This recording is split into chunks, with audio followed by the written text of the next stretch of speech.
সামনে বাংলাদেশের ইলেকশন ওই যে বলা হচ্ছে যে ফেব্রুয়ারি মাসে, এবং এই উপলক্ষে বাংলাদেশে যে নির্বাচন কমিশনার আছে সে রাজনৈতিক বিভিন্ন দলের সাথে আলাপ টালাপ করছে যে কীভাবে সুস্থ এবং শান্তিপূর্ণ নিরপেক্ষ একটা চমৎকার নির্বাচন করা যায়। যদিও সেই নির্বাচন আসলে কতটা সুষ্ঠু এবং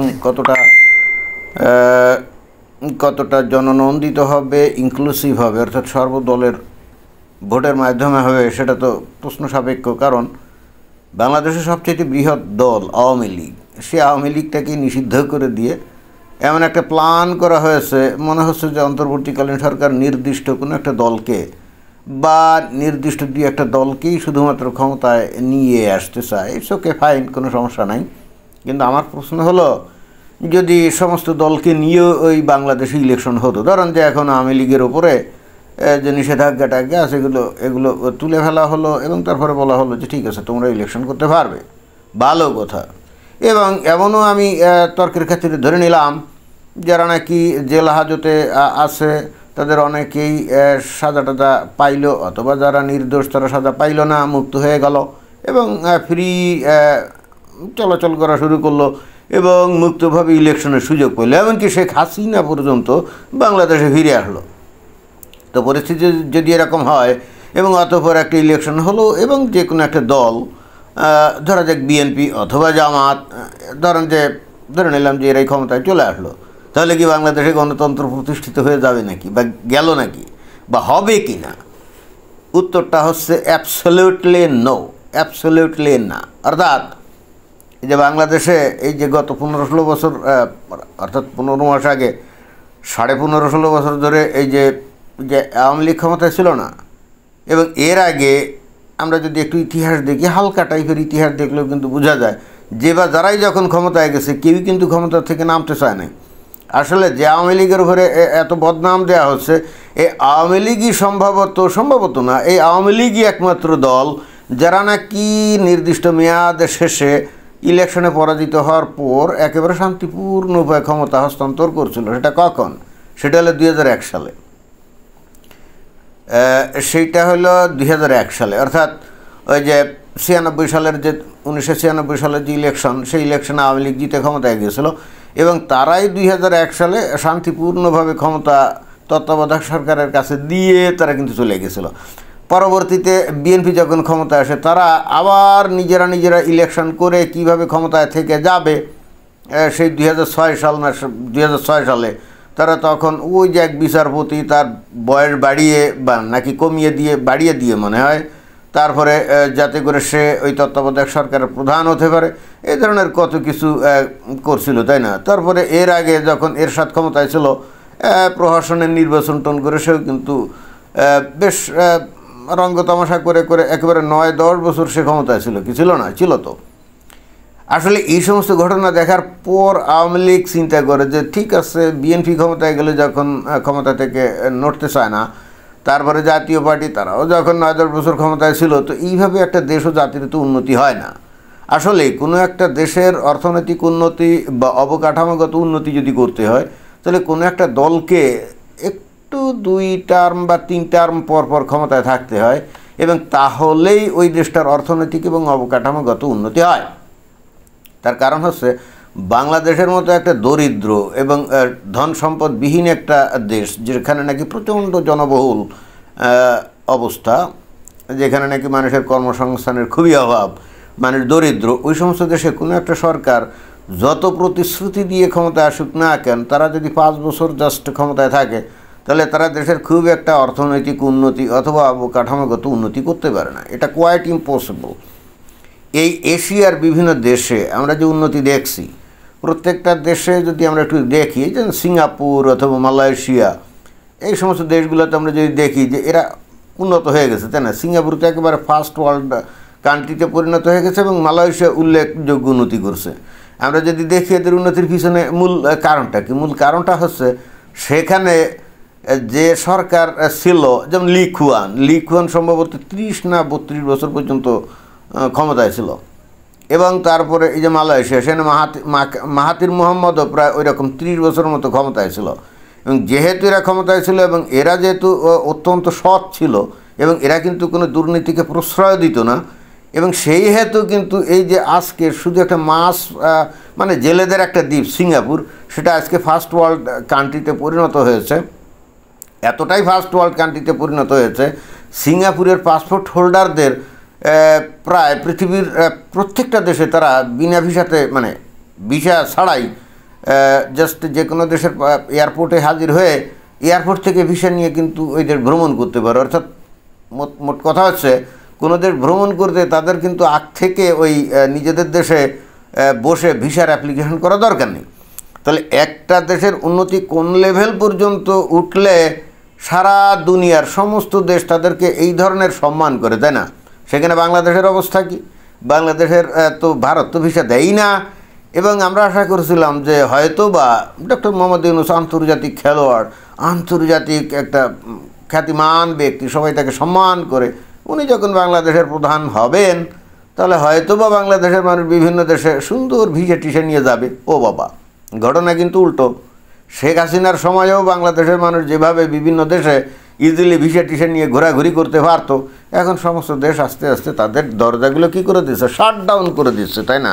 এবং বাংলাদেশের মানুষকে একেবারে পুরা ফাউল এবং অগ্রহণযোগ্য ব্যক্তি হিসেবে অপমান করে অনেকটা তাড়িয়ে দিচ্ছে। মালয়েশিয়াতে আমরা সেগুলো দেখতে পাই যে প্রায় এয়ারপোর্ট থেকে আজকে 20 জন, কালকে 30 জন, কালকে 100 জন, এরকম পাশায় লাথি দিয়ে এই মালয়েশিয়ার মতো দেশ বাংলাদেশের মানুষদেরকে ফেরত দিচ্ছে। এবং এরপরে তো লজ্জা নাই, শরম নাই।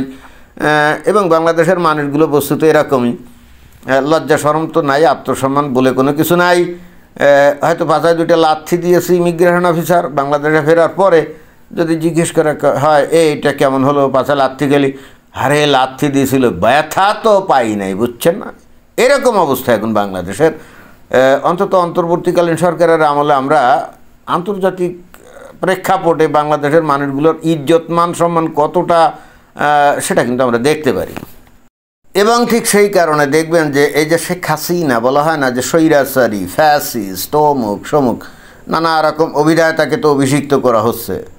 অথচ স্বাধীনতার 54 বছরের মধ্যে সবচাইতে বেশি অর্থনৈতিক উন্নতি, অবকাঠামোগত উন্নতি যদি আমরা দেখি, এ শেখ হাসিনার এই 15-16 বছরের আমলেই কিন্তু ঘটেছে।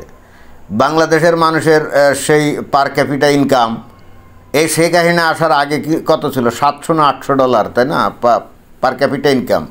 সেইটা কিন্তু $2800 বা $2900 গিয়ে কিন্তু টেকছিল। এবং বাংলাদেশের যে বার্ষিক বাজেট, সেইটা উনি যখন ক্ষমতা আসছিলেন 2008-এ, তখন যে পরিমাণ ছিল তার প্রায় মনে হয় যে 4 গুণ পরিমাণ। আমার এখনও মনে আছে, বেনজির ভুট্টো যখন এই যে পাকিস্তানে ক্ষমতায় ছিল, তখন তারা যে বার্ষিক বাজেট দাখিল করতো পাকিস্তানে, তার অর্ধেক পরিমাণ টাকা এই বাংলাদেশে কিন্তু ছিল, এই দাখিল করতো ওই বাজেট। অথচ এই শেখ হাসিনার আমলে সেই পাকিস্তানের থেকে মিনিমাম 2 গুণ বার্ষিক বাজেট কিন্তু দেওয়া শুরু হয়েছিল। এটা কিন্তু টাকার বিচারে না, এটা কিন্তু ডলারের বিচারে। এবং এই গত সেই 15-16 বছরে এই বাংলাদেশ পাকিস্তানকে অনেকটা পিছনে ফেলে অনেক সামনের দিকে এগিয়ে গেছিল। এবং পাকিস্তানের সাংবাদিকরা পর্যন্ত বলতো যে আমাদের ইউরোপ আমেরিকা বানানোর দরকার নেই, আমাদের জাস্ট বাংলাদেশ বানিয়ে দিলেই আমরা তাতে খুশি। তার মানে যাকে স্বৈরাচারী অথবা ফ্যাসিস্ট হিসেবে গালিগালাজ করা হচ্ছে না, যার বিচার করা হবে বা হচ্ছে আগামী কত 17 তারিখ হয়তো তার ফাঁসির রায় হয়ে যাবে, তাই না? অদ্ভুত ব্যাপার হচ্ছে, বাংলাদেশকে উনি আসলে গঠন করে দিয়েছিলেন এবং তার মানে তার জন্যই মনে হয় যে তার শাস্তি হবে, যে তুমি কেন বাংলাদেশটাকে গঠন করছিলে, বাংলাদেশের কেন অর্থনৈতিক উন্নতি করছিলে, অবকাঠামোগত উন্নতি কেন করছিলে। এই যে আজকে ঢাকা শহর এলিভেটেড এক্সপ্রেস, তারপরে মনে করেন যে এই যে পদ্মা ব্রিজ, তাই না, তারপরে ঢাকা চিটাগাং রোড এই যে 4 লেন, এবং আরও অন্যান্য জায়গায় 4 লেন, আজকে এই যে এই মেট্রো রেল এই যে এই ঢাকা শহরে, তাই না? তো এগুলো তো কল্পনাই করা যেত না। এগুলো কিন্তু অন্য কোনো শাসন আমলে এগুলো কল্পনাই করা যেত না, এগুলো উনি করছেন। এখন এইগুলো তো ভাই আপনি অস্বীকার করতে পারেন না, আপনি সেই কারণেকে অপছন্দ করতে পারেন, কিন্তু তাই বলে আপনি কি পদ্মা ব্রিজকে অস্বীকার করতে পারেন যে এটা উনি করেন নাই? তারপরে আপনি কি মেট্রো রেলকে অস্বীকার করতে পারেন? তারপরে এই যে এয়ারপোর্টের যে সম্প্রসারণ আপনি কি অস্বীকার করতে পারেন? ঢাকা চিটাগাং যে 4 লেন করা হয়েছে পুরাটাই, আপনি কি অস্বীকার করতে পারেন? হ্যাঁ, আপনি অস্বীকার করতে পারেন যদি আপনি কমপ্লিটলি উন্মাদ হন তাহলে। কিন্তু সেখানে সমস্যাটা কী ছিল? আমার ধারণা, আমি ব্যক্তিগতভাবে আমি আসলে কোনো পলিটিক্স দ্বারা আমি কিন্তু প্রভাবিত না, আমি কিন্তু আসলেই প্রভাবিত না। অনেকে মনে করে যে আমি হয়তো একটা দলের করি না, আমি আসলে বাংলাদেশের স্বাধীনতায় বিশ্বাস করি। আর স্বাধীনতায় যখন বিশ্বাস করা হয় তখন হচ্ছে কি, বাংলাদেশের স্বাধীনতার পক্ষে কথা বললে অটোমেটিক্যালি সেখানে কিছু কিছু বক্তব্য হয়তো ওই আওয়ামী লীগের পক্ষে যায়, যে অনেকটা কান টানলে মাথা আসার মতো, এই আর কিচ্ছু না। কিন্তু সম্ভবত এই এই এই আওয়ামী লীগের নেতাকর্মীদের সবচাইতে বেশি সমালোচনা আমি করি, সেটা হলো এই যে এই আওয়ামী লীগের নেতাকর্মীদের মতো এত রূঢ়, এত কর্কশ, এত বদরাগী, এত মানে অভব্য আচরণ আমি বিএনপির কোনো নেতার কাছ থেকে কখনো পাই নাই, আমি জামাতের কোনো নেতার কাছ থেকে কখনো পাই নাই। এবং আমি এটাও বলি যে বাংলাদেশে হিন্দুদের সম্পদ সবচেয়ে বেশি আত্মসাৎ করছে আওয়ামী লীগের লোকজন। নট অনলি দ্যাট, হিন্দুদেরকে মালায়ন বলে গালি দেয় এই আওয়ামী লীগের লোক, ওই বিএনপি অথবা জামাতের লোক গালি দেয় না। তো এইটাই আর কি। তো এখন যেটা আমি বলছিলাম যে আমাদের মতো এই ধরনের অনুন্নত দেশে আসলে কোনো সরকার যদি এরকম মিনিমাম দুই তিন টার্ম না থাকে তাহলে কিন্তু তাদের দ্বারা উন্নতি সম্ভব হয় না, এটা কোনোভাবেই সম্ভব না। যেমন ধরেন যে 5 বছর ক্ষমতায় আওয়ামী লীগ থাকলো, এরপরে হেরে গেল, তারপরে বিএনপি আসলো না, তখন হয় কি যে এরা যে প্রোগ্রাম নেয়, যে প্রকল্প গ্রহণ করে, যে কর্মসূচি গ্রহণ করে, পরবর্তী সরকার এসে এগুলো কন্টিনিউ করে না। যেহেতু কন্টিনিউ করে না সেহেতু প্রকৃত উন্নতি এগুলো হয় না।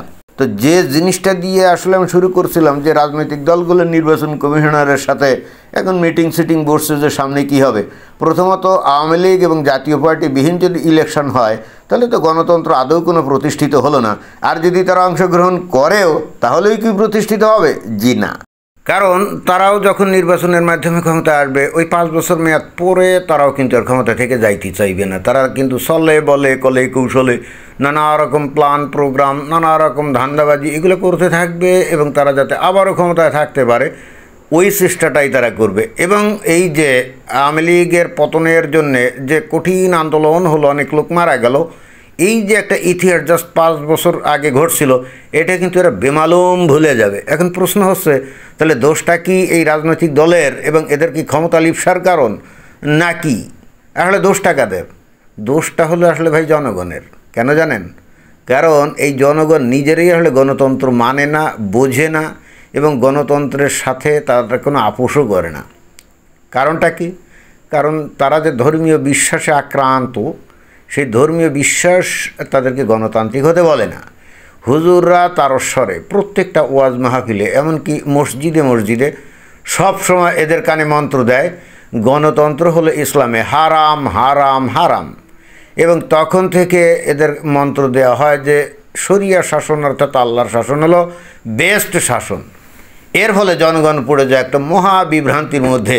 তারা গণতন্ত্রকেও আঁকড়া ধরতে পারে না, আবার ওদিকে একবিংশ শতাব্দীর এই সময়ে তারা যে ওই শরিয়া শাসন প্রতিষ্ঠা করে দেশে প্রকৃত শান্তি, উন্নয়ন এবং তাদের নিজেদের সংসার ধর্ম ভালোভাবে পালন করতে পারবে সেটাও তারা আশা করে না।